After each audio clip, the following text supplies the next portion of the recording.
Tout le monde disait que Karim était un raté. Pas ouvertement. Mais dans les regards. Dans les silences.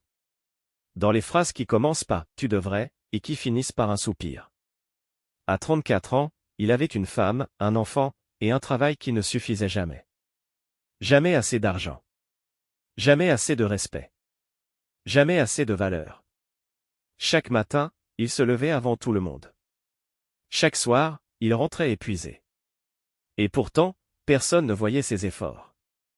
Parce que dans ce monde, quand tu n'as pas réussi, on ne voit plus ce que tu fais. On ne voit que ce que tu n'es pas. Peu à peu, sa maison est devenue froide. Les discussions ont disparu. Les regards aussi. Même son fils commençait à lui parler moins. Un soir, après une dispute de trop, sa femme s'est assise en face de lui. Elle ne criait pas. Elle ne pleurait pas. Elle était calme. Trop calme. Elle lui a dit une phrase simple. Une phrase courte. Mais une phrase qui détruit un homme plus sûrement qu'un coup. Elle lui a dit que leur fils méritait mieux que lui. Karim a senti quelque chose se briser à l'intérieur. Pas de colère. Pas de larmes. Juste un vide immense. À cet instant précis, il a compris une chose terrible. Il n'était plus un mari. Il n'était plus un père. Il était devenu un poids. Il s'est levé. Il a pris sa veste. Il est sorti sans claquer la porte. Parce qu'au fond de lui, il savait déjà qu'il ne reviendrait pas.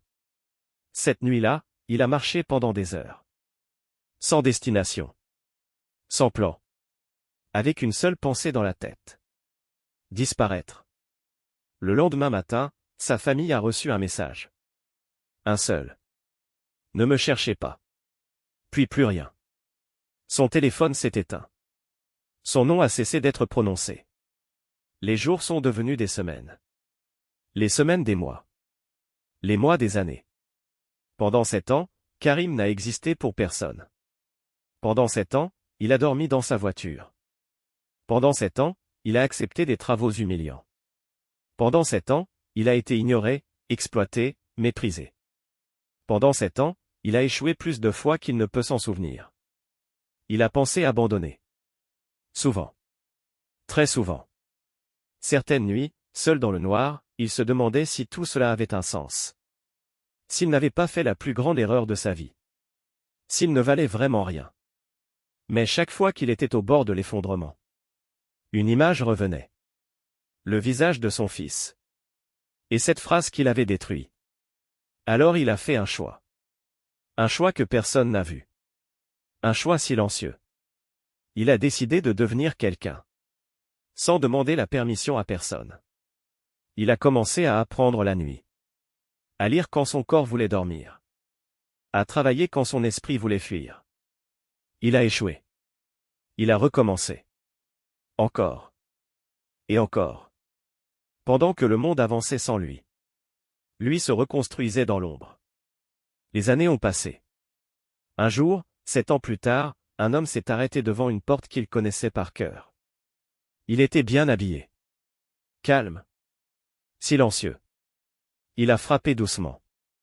Quand la porte s'est ouverte, elle ne l'a pas reconnu tout de suite. Mais quand il a parlé, elle a reconnu sa voix. Il n'a pas crié.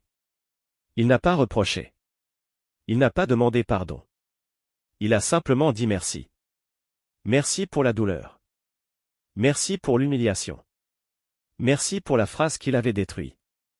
Parce que sans elle, il ne se serait jamais relevé. Il a regardé son fils. Longuement. Il a souri. Puis il est reparti.